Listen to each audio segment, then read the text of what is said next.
El siguiente segmento tiene contenido o opinión. La entrevista en A Primera Hora. Analizamos los hechos del momento junto a sus protagonistas. Muy bien, 6 de la mañana con 50 minutos. Gracias al CELRAT por ese reporte actualizado de noticias. Gracias a la enorme audiencia que está conectada con nosotros. Sigamos hablando de los temas científicos, médicos, cómo desde la academia y desde la ciencia se sigue analizando esta situación. Hoy es el día 17 de aislamiento domiciliario y suspensión de las medidas de suspensión de la jornada laboral presencial para los sectores público y privado.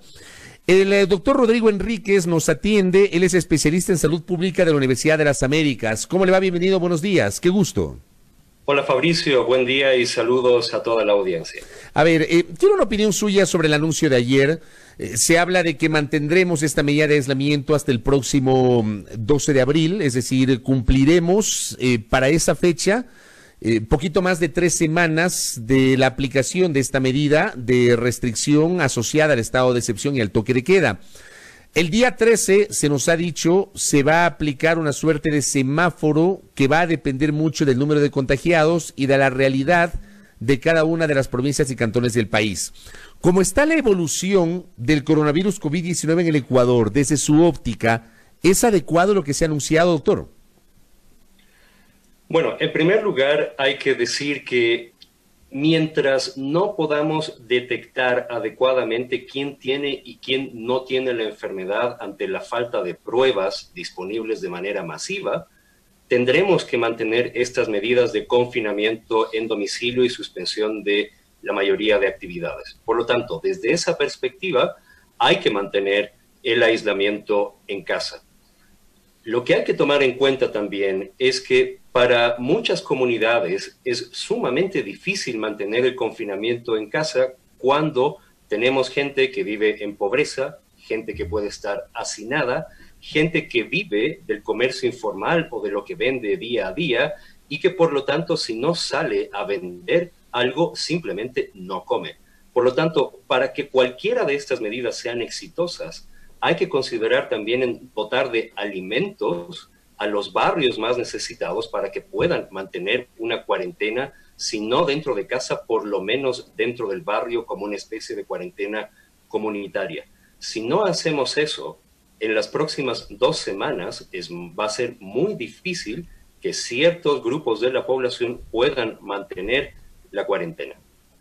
¿Cómo evalúa usted el comportamiento de la denominada curva epidemiológica y los casos como se los ha presentado ahora mismo? Guayaquil o Guayas en realidad ya sobrepasó los 2.200 casos. En el caso de Pichincha también en la última semana se incrementaron exponencialmente los contagiados. ¿Cómo evalúa usted el comportamiento? Y le pregunto si ese comportamiento de la curva epidemiológica estaba dentro de la proyección matemática, científica, médica que seguramente ustedes la tenían. Es muy difícil evaluar el comportamiento de una curva con casos no identificados y ante la falta de suficientes pruebas. Si bien los casos confirmados que se reportan para provincias como Guayas superan los 2.000 casos, recordemos también que dentro del reporte se habla también de casos sospechosos. Buena parte de esos casos sospechosos pueden ser casos que sí tengan también COVID-19 y que no estamos contabilizando adecuadamente porque ni siquiera hemos podido hacerles pruebas.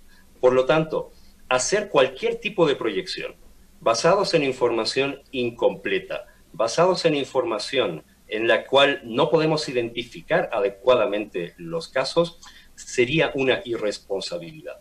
Mientras no estén disponibles las pruebas de manera masiva y tener la capacidad de hacer por lo menos 1.000 pruebas diarias en ciudades como Guayaquil, va a ser muy difícil evaluar el comportamiento de la curva.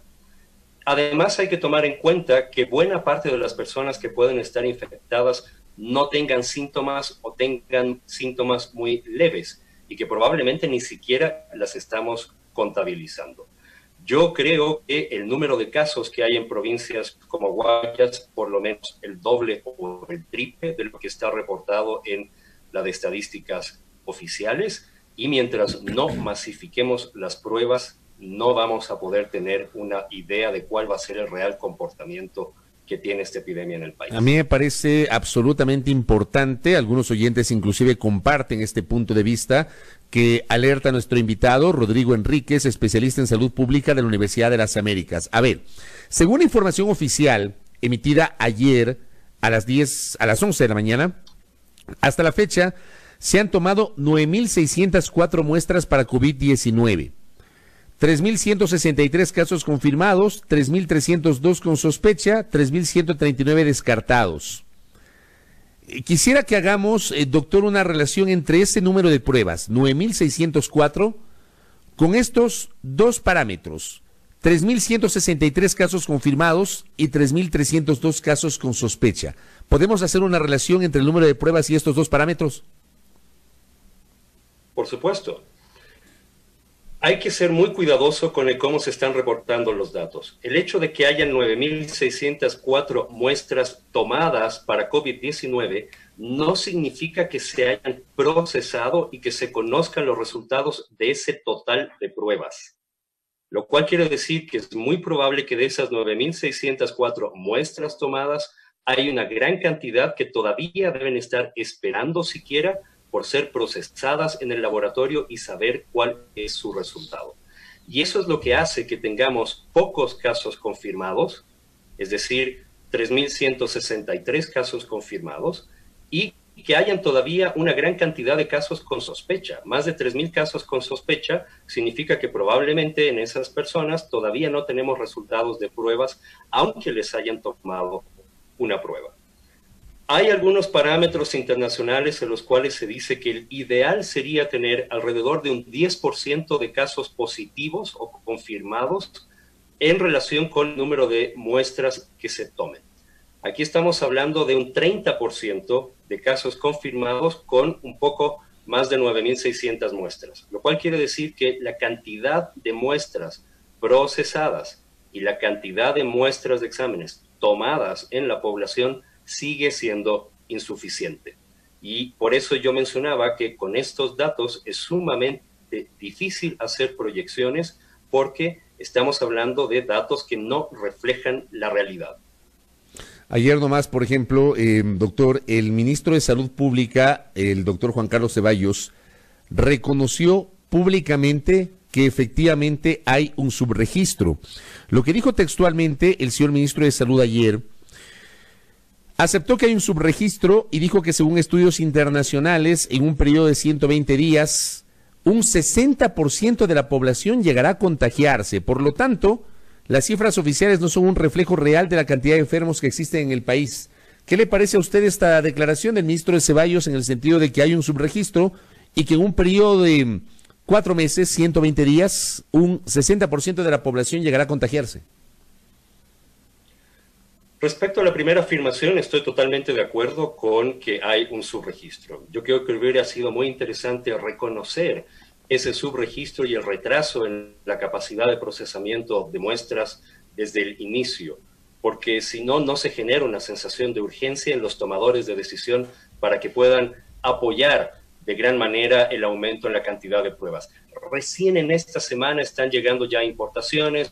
Recién a partir de esta semana muchas instituciones están poniendo mayor empeño en aumentar el número de muestras. Eso podríamos haberlo hecho un poquito antes. Respecto a lo segundo, ese porcentaje del 60% proviene de una declaración que en algún momento hizo la ex canciller Angela Merkel en Alemania, a partir de información del Instituto Robert Koch en Alemania, que ellos hacían proyecciones de que probablemente el 60 al 70% de la población a nivel mundial se iba a contagiar en algún momento de COVID-19.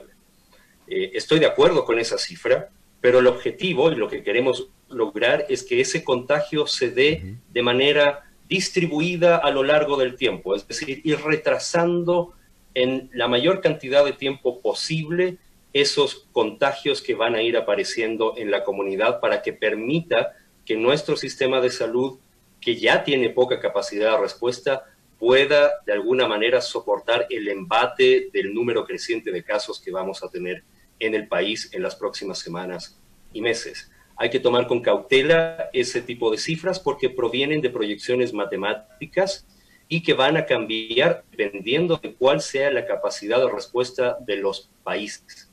Puede ser que países con poca capacidad puedan tener un gran número de casos en muy poco tiempo, o países como Ecuador, que están manteniendo estrategias como cuarentenas, puedan aplazar algunas semanas o meses la aparición de un pico o un aumento en el número de casos.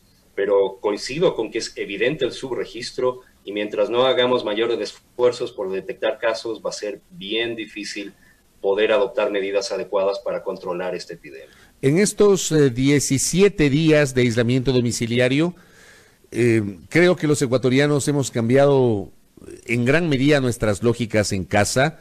El lavado constante de manos, el uso de alcohol antiséptico, el uso del gel antibacterial, el ser muy rigurosos con nuestro ingreso a nuestros domicilios, el dejar los zapatos afuera, si tenemos canes y los sacamos justamente, limpiar las patitas, las orejitas de los perritos, el momento que ingresan. Digamos, todas estas lógicas han cambiado. Estoy seguro que van a cambiar y han cambiado y cambiarán ya para siempre en el caso de nuestro comportamiento cotidiano. Pero al mismo tiempo, resulta que hay gente que piensa que el eucalipto es una forma poderosa de evitar un eventual contagio de coronavirus COVID-19. Ayer algo mencionó sobre esto el alcalde metropolitano Jorge Yunda, en el sentido de que en algunos sectores de la capital resulta que han cortado árboles de eucalipto y están vendiendo eucalipto casi como una especie de preventor milagroso ante la pandemia del COVID-19. ¿Qué decir a quienes nos escuchan, a los televidentes, a los oyentes, a los internautas, doctor, sobre este tema del eucalipto? Bueno, lo primero es que es un mito el que el eucalipto pueda prevenir una infección, ya sea por este nuevo coronavirus o por cualquier otro virus. Esto proviene de alguna manera del hecho de que sí, el eucalipto tiene una sustancia que se llama eucaliptol, que de alguna manera puede ayudar en el manejo de problemas de vías respiratorias, pero de ninguna manera va a evitar que pueda haber contagio por el virus, en este caso por el coronavirus, y por eso las únicas medidas eficaces por el momento, hasta que haya una vacuna, lo cual demorará varios meses, las únicas medidas eficaces son lavado o desinfección de las manos y aumentar la distancia entre las personas a más de 1 metro o 1,5 metros. Son las únicas 2 medidas eficaces para prevenir la infección. Déjeme hacerle una última pregunta a propósito de una inquietud que me escribe un oyente. ¿Es cierto que al pasar los días la carga viral será menor y los contagiados tendrán menores síntomas? No, no es cierto. No es cierto porque va a depender de 2 cosas. Va a depender de la capacidad de respuesta del sistema inmunitario o sistema de defensas de cada persona y va a depender de si la persona tiene o no otras condiciones que puedan debilitarlo. Cuando se habla de este concepto de carga viral, no hay que confundir lo que algunas personas están hablando de reducir la carga de infecciones en general en la comunidad con alteraciones en el número de copias del virus que pueda tener cada persona. Eso va a depender del sistema de defensa de la persona y de si tiene o no tiene otras enfermedades. Quien tiene un sistema inmunitario malo o con pobres defensas va a producir muchas más copias del virus en su cuerpo y probablemente va a tener una infección más grave, pero eso depende de cada persona y no depende del número de casos que haya en la población. Una cosa adicional, el colega periodista Néstor Aguilera me acaba de compartir una nota que publica el diario El Clarín de Argentina. Dice, coronavirus en Italia, el virus queda en el aire más tiempo del que se creía y la Organización Mundial de la Salud revisará las normas sobre el uso de las mascarillas quirúrgicas. ¿Qué le parece a usted esto?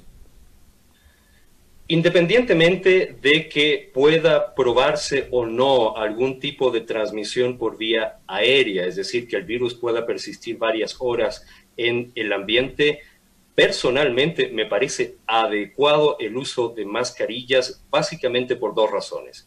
La idea del uso de mascarillas no es tanto para protegerme yo de infectarme.